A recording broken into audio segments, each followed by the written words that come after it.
정결하리라. 아멘. 오늘도 말씀과 기도로 화요일 하루를 시작하는 우리 모든 성도들 가운데 하나님의 놀라운 은혜가 언제나 함께하여 주시기를 주님의 이름으로 간절히 축원드립니다. 오늘 통독할 말씀은 레위기 11장에서 13장까지 말씀입니다. 그리고 오늘 살펴볼 말씀은 레위기 12장의 말씀입니다. 12장은 산모의 정결 규례를 다루고 있습니다. 본문을 보면 여인이 잉태하여 아이를 낳은 경우 그가 남아이면 7일간 부정하게 여겨졌고 그 이후로도 33일 동안 성소에 나아갈 수 없었습니다. 그리고 여아일 경우에는 14일간 부정하게 여겨졌고 그 이후로 66일 동안 성소에 나아갈 수 없었습니다. 출산이 하나님의 축복임에도 불구하고 이처럼 해산한 여인을 일정 기간 동안 부정하게 여겨 타인과 격리하는 것은 위생상의 목적과 더불어 해산에는 피해 방출이 따르는 바 생명을 상징하는 피해 방출은 죽음을 상징하기 때문인 것으로 여겨집니다. 한편 산모가 부정기간이 지난 후 제물을 가지고 제사장에게 가서 정결례를 행하게 한 것은 아담 안에서 나서 부정케 된 모든 사람은 다 영원한 대제사장 되시는 그리스도께로 나아가 그의 피로 말미암아 정결케 되어야 함을 교훈하고 있습니다. 먼저 2절에 보면 여인이 잉태하여 남아를 낳으면 7일 동안 부정하다고 말씀하고 있습니다. 그리고 5절에 보면 여인이 여아를 낳으면 14일 동안 부정하다고 말씀했습니다. 따라서 이 기간 동안에 산모는 다른 사람과 접촉할 수 없었습니다. 이처럼 하나님께서 산모에게 일정 기간 동안 부정 기간을 두신 것은 여러 가지 이유가 있는데 그 중에 하나가 바로 산모와 신생아를 보호하기 위한 보건 위생적인 이유였습니다. 즉 여인의 출산 후 외부인들의 출입을 철저하게 금함으로써 외부 저항에 약할 수밖에 없는 산모와 신생아가 질병에 노출되는 것을 방지하게 하신 것입니다. 우리나라에도 아기를 출산했을 때 일정 기간 외부의 사람들을 가까이 하지 못하게 하는 풍습이 있습니다. 이와 같이 하나님께서 산모의 정결 규례 외에 각종 정결 규례를 주신 것은 하나님의 백성이 하나님 앞에서 성결한 삶을 살아야 함을 교훈하는 동시에 그들의 위생과 건강을 위하는 실제적인 이유가 있었습니다. 여기서 우리는 하나님의 자기 백성에 대한 세심한 배려와 관심과 사랑을 엿볼 수 있습니다. 이러한 사실이 보여주듯이 하나님께서 우리에게 계명을 주신 것은 우리를 억압하기 위함이 아니라 우리 자신을 위한 것입니다. 물론 하나님의 계명은 우리의 자유를 억압하고 고통스럽게 하는 올무와 같이 여겨지기도 합니다. 세상 사람들과 같은 방법으로 살아가면 쉽게 살아갈 수 있는데 하나님의 법대로 살려고 하면 여러 가지로 어려운 문제점들에 부딪히게 되기 때문입니다. 어떤 사람은 그것이 싫어서 신앙을 버리고 세상으로 다시 나가 버리기까지 합니다. 그러나 하나님의 법을 지키는 것은 하나님을 위한 일이기도 하지만 궁극적으로는 자기 자신을 위한 일임을 알아야 합니다.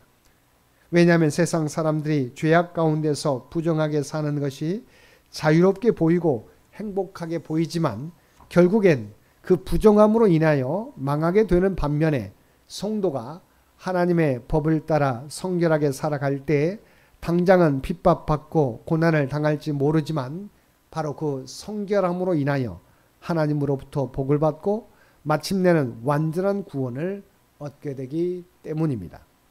그러므로 성도 여러분, 우리는 하나님의 계명을 지키는 것을 귀찮아하거나 올무로 여길 것이 아니라 도리어 그것이 우리 자신을 위해 주어진 것임을 알고 즐겁고 기쁜 마음으로 지키며 살아가야 할 것입니다. 2절을 다시 보면 여인이 남자아이를 낳으면 7일 동안 부정하다고 했습니다. 성경이 출산을 하나님의 복으로 언급하면서도 이처럼 해산한 여인을 부정하게 여긴 것은 창세기 3장 16절에 나와 있는 것처럼 출산이 여인의 죄에 대한 저주의 성격을 띠고 있기 때문입니다. 아무튼 산모의 부정은 아이의 부정을 의미하기도 합니다. 왜냐하면 부정한 자와 접촉한 자는 다 부정하기 때문입니다. 이것은 물론 의식상의 부정이지만 인간은 나면서부터 죄에 오염된 부정한 자임을 상징적으로 나타내주고 있습니다. 그렇습니다. 인간은 누구나 나면서부터 죄인입니다. 이와 관련하여 다윗은 시편 51편 5절에서 내가 죄악 중에 출생하였으며 어머니가 죄 중에서 나를 잉태하였나이다라고 고백하였던 것입니다. 3절에 보면 남자아이가 태어난 지 8일째 되는 날에는 그 아이의 포피를 베는 할례를 시행할 것을 명하셨습니다. 할례는 하나님의 백성된 표로 죄악된 자아를 죽이고 하나님의 자녀로 거듭난다는 의미가 있습니다. 따라서 할례 시행 역시 인간이 죄악 가운데서 태어남을 증거해 줍니다. 난지 8일 된 아이가 스스로 죄를 지었을 리가 없는데도 죄악성을 제거한다는 상징적 의미를 지닌 할례의식이 필요한 것은 모든 사람이 나면서부터 죄에 오염된다는 사실을 보여주는 것입니다. 이러한 사실은 우리에게 모든 사람은 예수 그리스도의 구속이 필요한 존재임을 교훈하여 줍니다. 아담 안에서 난 자 중에 자신은 예수 그리스도의 구속이 필요 없다고 말할 수 있는 자는 하나도 없습니다.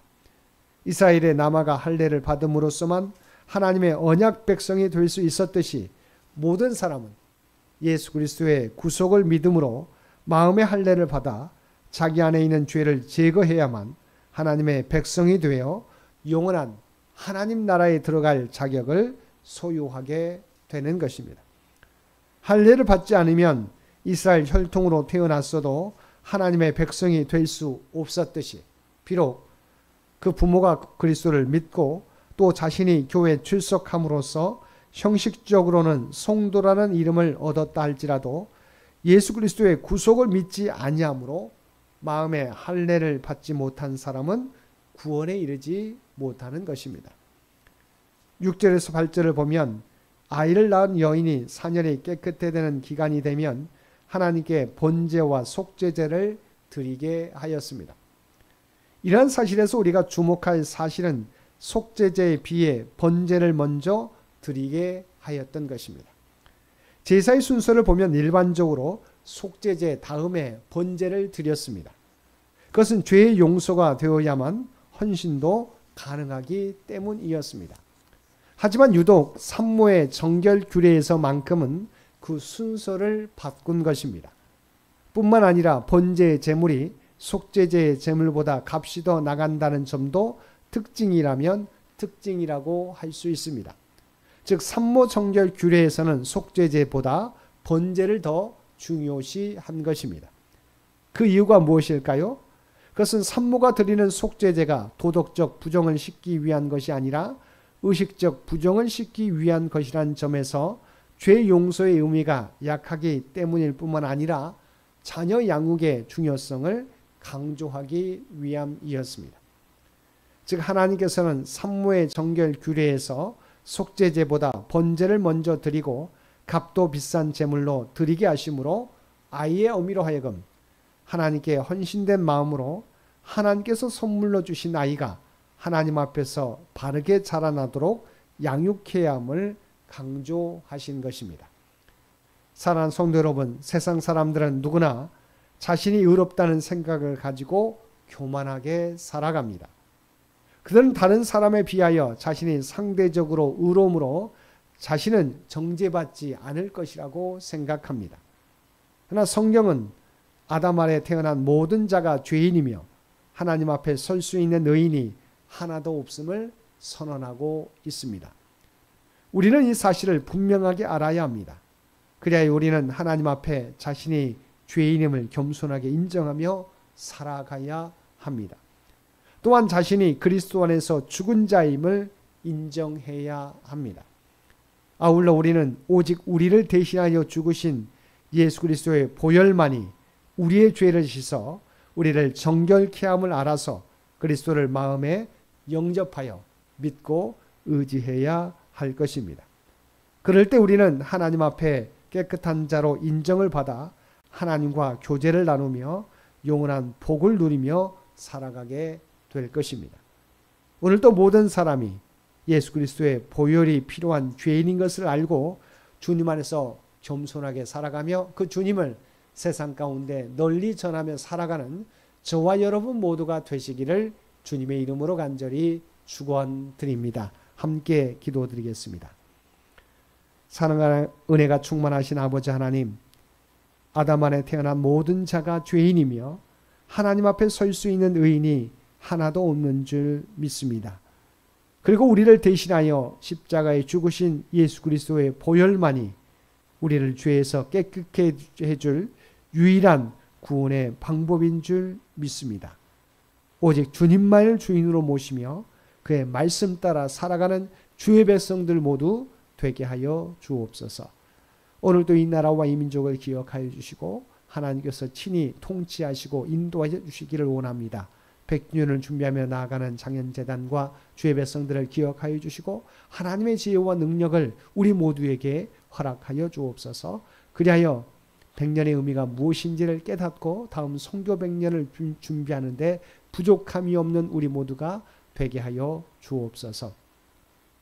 특별히 육신의 연약함 가운데 있는 주의 백성들을 기억하시고 주님을 바라보는 주님을 의지하는 주의 백성 모두에게 하나님의 놀라운 치유와 회복의 역사를 나타내 보여주시옵소서. 아버지 하나님, 연약함 가운데 있을지라도 하나님을 예배하며 하나님께서 함께 하심을 믿고 의지하는 그들 모두가 되게 하여 주옵소서. 사랑하는 우리 자녀손들 믿음이 연약해지지 않게 되기를 원합니다. 세상의 풍습을 따르지 않게 하여 주옵소서. 생명의 말씀을 쫓아 살아가는 믿음의 자녀들 되게 하여 주시옵시고 하나님께서 주신 비전과 꿈을 하나님의 지혜와 능력으로 준비해가는 아버지 하나님, 사랑하는 모든 자녀들 되게 하여 주시옵소서. 시험을 준비하고 있는 사랑하는 자녀들 위에도 하나님께서 친히 함께해 주시어서 좋은 열매를 거둘 수 있도록 크신 은총 더하여 주시옵소서. 오늘 또 우리에게 복된 하루를 허락해 주신 것 진심으로 감사드립니다. 날마다 주님과 동행하며 살아가는 우리 모두가 되게 하여 주시옵소서. 또한 우리가 하나님의 구원받은 백성, 거룩한 백성이라고 하는 정체성을 가지고 살아가게 하여 주옵소서. 오늘도 우리가 발을 딛고 살아가는 삶의 현장 가운데 그리스도의 아름다운 향기와 선한 영향력을 나타내며 살아가게 하여 주옵소서. 이 모든 간구 우리를 구원하여 주신 예수님의 이름으로 간절히 기도드리옵나이다. 아멘.